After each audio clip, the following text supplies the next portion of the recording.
ما هي مهنة سيدنا إبراهيم عليه السلام؟ نجار. صح. نجار؟ اه. ما هو شافها. لا والله ما شفتها، والله لا ما شفتها. شافهاش.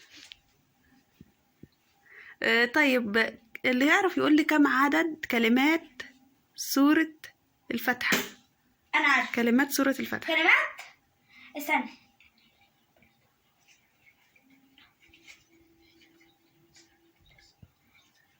يلا. 20. غلط. 22 23 غلط. 24 21. مش عارفين؟ لا استنى يا ماما هدري معاهم.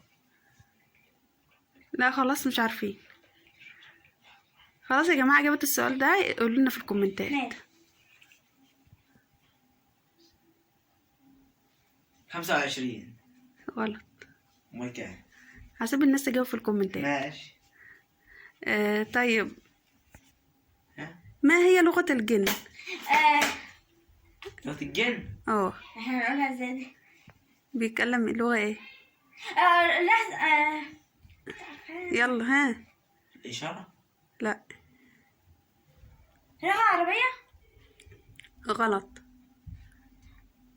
لغة انجليزية؟ غلط. النحت. اللغة بتاعتهم ايه؟ مش عارفين؟ عادية. اللغة السومرية. سومرية. ما هي مهنة سيدنا إدريس عليه السلام؟ خياط. صح. الله. اسألي سؤالين بقى ببلاش. من غير فلوس يعني؟ اه. طب الحمد لله. لا بقى، لو انت قلت سؤال وحد عارفه هيحط 5 جنيه.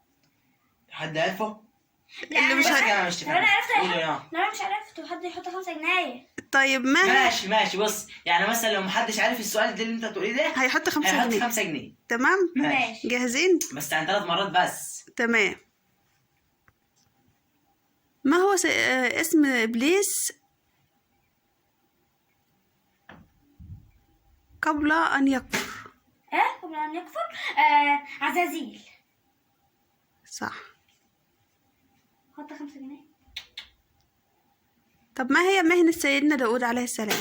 الحداد. حداد. يا كل واحد يحط 5 جنيه بقى عشان تسأل اللي فات مش عرفت.